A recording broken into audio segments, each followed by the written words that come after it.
Sir இப்போதான் class கேட்டு முடிச்சேன் சார். ரொம்ப நிறைய விஷயங்கள் வெளிப்படையா சொன்னீங்க. இது யாருமே சொல்லல. உண்மையாவே என்னோட தேடுதல் அதுதான் சார். எனக்கு உண்மையாவே நீங்க நான் ரொம்ப வருஷமான தேடினது கிடைச்சது வந்து இப்போதான் எனக்கு கிடைக்கணும்னு இருந்திருக்கு. வேற எதுவும் இல்லை. நேச்சுரல் வேன்னு நிறையா பேர் ஏமாத்துறாங்க. அப்பயுமே ஆயுர்வேதா மெடிசன் தான் கொடுக்குறாங்க. அதுலேயும் நான் போய் பார்த்துருக்கேன். ஹோமியோபதி ட்ரை பண்ணியிருக்கேன், அலோபதி ட்ரை பண்ணி, சித்தா எல்லாமே ட்ரை பண்ணியிருக்கேன். ஸ்டில் எனக்கு வந்து நீங்கள் கொடுத்த கிளாரிட்டி யாருமே எனக்கு கொடுக்கல. எதனால, எந்த ரீசன்? எல்லோரும் இந்த டேப்லெட் போடுங்க சரியாயிடும் அப்படிம்பாங்க, திரும்ப வரும். இதுதான் எனக்கு இதுலேருந்து முழுமையாக வெளில வரணும்னு நினச்சேன். இயற்கை தான் கண்டிப்பாக இதில் எனக்கு ஹெல்ப் பண்ணியிருக்குன்னு நான் நம்புகிறேன் சார். நீங்கள் சொன்னப்போ கூட எனக்கு கொஞ்சம் யோசனையாக இருந்தது. இந்த கிளாஸ் அட்டன் பண்ணி எனக்கு இந்த 1 வீக்கில் வந்து நான் ரியலைஸ் பண்ண வரைக்கும் அதான் ஃபீல் பண்ணுறேன். இது இயற்கை தான் உங்களை காட்டி கொடுத்துருக்குன்னு. கண்டிப்பாக இந்த 3 மாதத்துல இதுலேருந்து வெளில வந்துடணும். எனக்கு ஒரே ஒன்று தான். இது வந்து என்னோட பையனுக்கு வந்து என்னை பின்தொடர்ற என்னோட ஜென்ரேஷனுக்கு வந்து நான் எந்த ஒரு நோயும் கொடுத்துடக்கூடாதுங்கிற ஒரு மனசு வந்து மனவேதனை எனக்கு ஒன்று இருந்துக்கிட்டே இருந்தது. எல்லாரும் என் கூட இருக்கவங்கலாம் ஒர்க்கு, ஜாபு அப்படி இப்படின்னு போயிட்டுருக்காங்க. ஆனால் என் மனசு வந்து தேடினது வந்து இது மட்டும்தான். நான் வந்து என் பிள்ளைங்களுக்கு என்ன சேர்த்து வைக்கிறேனோ இல்லையோ, ஒன்று ஆரோக்கியமான ஒரு வாழ்க்கையை கொடுக்கணும் அப்படிங்கிறது தான் என்னோட தேடுதல் இப்போ வரைக்கும்.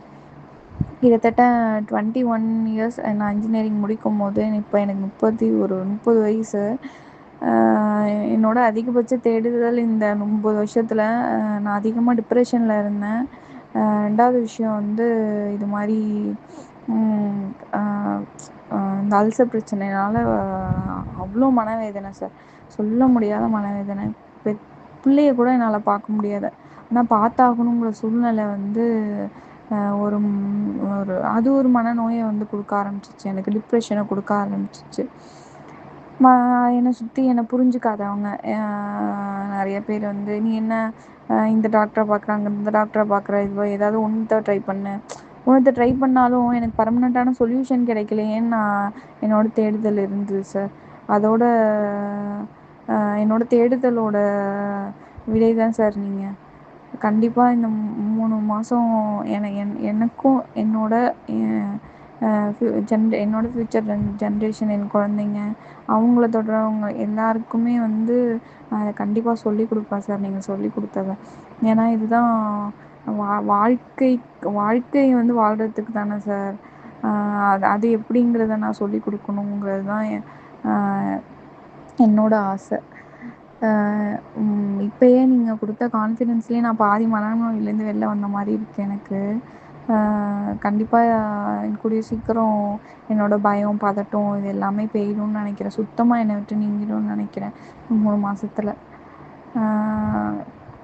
தேங்க்ஸ் சார், ரொம்ப தேங்க்ஸ். அதுமாரி ஒரு சின்ன விஷயம், நீங்கள் தலை குளிக்க சொன்னீங்க. நான் பயந்துகிட்டே தான் குளித்தேன். என்னடா சளி பிடிச்சிருமோ, என்ன ஆக போதோ அப்படின்றது. ஆனால் ஸ்டில் எனக்கு சளிலாம் எதுவுமே பிடிக்கல. என்னோடய பாடி உடனே அடாப்ட் பண்ணிக்கிச்சு. அப்போ என்னோடய பாடி இவ்வளோ நாள் அதை தான் கேட்டுட்டு இருந்திருக்கு. எனக்கு அது ஃபீல் பண்ணவே முடியலை. அது கூட தெரியாமல் இருந்திருக்கனே அப்படிங்கிற மாதிரி ஒரு ஃபீல் ஆச்சு. நேற்று ஒரு நாள் மட்டும் குளிக்கல. கொஞ்சம் ஏர்லி மார்னிங் வெளில போகிறது, இங்கே மழையாக இருந்ததுனால பஸ்ஸில் பைக்கில் போகிற மாதிரி இருந்துச்சு. சரி, தலை குளித்ததோட இன்னும் நனையுமே, வீட்டில் ஹார்ட் பேஷண்ட் வேறு இருக்காங்களே, சளி பிடிச்சிட போது அவங்களுக்கு என்னால் அப்படிங்கிற மாதிரி நான் குளிக்கல. ஆனால் நேற்று குளிக்காத போது தான் எனக்கு ஃபீல் பண்ணவே முடிஞ்சிச்சு. குளித்தப்பையும் நான் இருந்ததும் தலை குளிக்காத போது என் பாடி எப்படி ரியாக்ட் ஆகுதுங்கிறதையும், அவ்வளோ ஹீட்டு ப்ரொடியூஸ் ஆகுது சார். அப்போ தான் எனக்கு ரொம்ப ஃபீல் பண்ணேன், ஐயோ இது கூட நமக்கு தெரியாமல் இருந்திருக்கோமே அப்படிங்கிற மாதிரி. ரொம்ப தேங்க்ஸ் சார். கண்டிப்பாக நான் இதுலேருந்து வெளில வந்துடுவேன். எனக்கு ஒரு நம்பிக்கையை கொடுத்துருக்கீங்க. இதுவரையும் இந்த 9 வருஷத்தில் குழந்தையுமே பிறந்துருச்சு. எனக்கு கன்சீவாகி குழந்தையுமே பிறந்துருச்சு. அதுக்கப்புறம் தான் இந்த 1 இயர், தம்பிக்கு 1 இயர் ஆனதுக்கப்புறம் தான் இதோட சிம்டம்ஸ் வந்து எனக்கு இன்னும் அதிகம் ஆரம்பித்து மன பதட்டத்தை கொடுக்க ஆரம்பித்ததே வந்து இந்த லாஸ்ட் 1 இயர் தான். இதுலேருந்து நான் மீண்டு வருவேனா, என் வாழ்க்கைய நான் வந்து கன்டின்யூ பண்ணுவேனா, எனக்கு புடிச்ச விஷயங்கள் கூட என்னால செய்ய முடியாம ஒரு நிலைமையில இருக்கிறேன் நானு. எனக்கு கவர்மெண்ட் எக்ஸாம் படிச்சு நான் கவர்மெண்ட் வேலைக்கு தான் போகணுன்னு எனக்கு அவ்வளோ ஆசை. அது கூட நான் டிஸ்கன்டினியூ பண்ணிட்டேன் நான். ஆக்சுவலி தம்பிக்கு 1 இயர் ஆனதும் திரும்ப ஸ்டார்ட் பண்ணேன். அதுக்கப்புறம் என்னால் கன்டினியூ பண்ண என்னோட பதட்டம், என்னோட பயம், இந்த இது வந்து இந்த இந்த நோய் வந்து அவ்வளோ ஒரு டிப்ரெஷனை கொடுத்துருச்சு சார் எனக்கு இந்த கடைசியாக அந்த 1 இயர் வந்து. இப்போது அதோட விடை கிடச்சிருச்சு. என்னோட ஒரு வருஷம் கிட்டத்தட்ட என்னோட 9 வருஷம் தேடுதல் எனக்கு இதோட விடை கொடுத்துருக்கீங்க. நீங்கள் தான் கரெக்டான ரீசனை சொன்னீங்க. இந்த கிளாஸில் கரெக்டான ரீசன் சொன்னீங்க ஒரு விஷயத்துக்கும். நீங்கள் சொன்னதை கண்டிப்பாக நான் ஃபாலோ பண்ணிகிட்ருக்கேன். கரெக்டான அளவான சாப்பாடு, பசிக்கேற்ற சாப்பாடு, நல்ல மென்று சாப்பிட்றது. இப்போ தான் எனக்கு சலைவா ப்ரொடியூஸ் ஆகுறதே எனக்கு இப்போ தான் சார் ஃபீலே ஆகுது. நான் கூட எங்கள் அம்மாட்ட சொல்லிட்டு இருந்தேன், அம்மா எச்சி ஊறுறது கூட எனக்கு இப்போ தான்ம்மா தோணுது, உடம்புல வந்து ஃபீலே ஆகுதும்மா. இது வரையும் அவ்வளோ எங்கள் அம்மா உடனே சொன்னாங்க, அவ்வளோ மருந்து நீ சாப்பிட்ருக்க, அது எப்படி அது அது உருவாகிறதே ஆகிருக்காது நீ சாப்பிட்ட மருந்தில் அப்படின்னாங்க. அப்போ தான் ஒரு சின்ன விஷயம் கூட பாடியில் வந்து இதாகாமல் இருந்திருக்குங்கிறத கூட என்னால் உணர முடியல சார். அவ்வளோ டிப்ரெஷனில் இருந்தேன் நான். கண்டிப்பாக இதுலேருந்து வெளில வந்துடுவேன்னு ஒரு பெரிய நம்பிக்கை கொடுத்துருக்கீங்க. அதுக்கே பெரிய தேங்க்ஸ் சார். கண்டிப்பாக இந்த கோர்ஸை நான் நல்லபடியாக முடிச்சு வெளில வந்துடுவேன். இதை நிறைய பேருக்கு நான் சொல்லணும்னு நினைக்கிறேன் சார். என்னை சுற்றி நிறைய பேர் இருக்காங்க. நான் வந்து ஆரம்ப காலத்துலேயே என்னால் போய் அவங்கள்ட்ட நான் எதுவும் சொல்ல முடியாது. நான் இதுலேருந்து வெளில வந்துட்டேன், நீங்களும் போய் அதை உணருங்க அப்படிங்கிறத நான் சொல்லுவேன் கண்டிப்பாக. என்னை சுற்றி நீங்கள் சொன்ன மாரி எங்கள் வீட்டில் எல்லாருக்குமே இந்த பிரச்சனை இருக்குது. அதை நான் வந்து யார்கிட்டேயுமே நான் இதுமாரி கிளாஸ் ஜாயின் பண்ணி உங்கள்கிட்ட கோர்ஸ் இது பண்ணுறேங்கிறத நான் யார்கிட்டேயுமே சொல்லலை.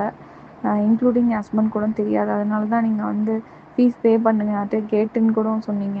அது கூட என்னால் முடியாது சார் அப்படின்னதுக்கு காரணம் அதுதான். ஏன்னா நிறைய விஷயங்கள் ட்ரை பண்ணி நான் வந்து எதையுமே சக்ஸஸ் பண்ணலை. எந்த அலோபதி, சித்தா, ஆயுர்வேதாவில் இந்த இயற்கை மருத்துவத்தை நான் முழுமையாக அனுபவித்து நான் அதுலேருந்து வெளில வந்து 4 பேருக்கு சொல்லணும்னு நினைக்கிறேன். கண்டிப்பாக சொல்லுவேன் சார். ரொம்ப தேங்க்ஸ் சார்.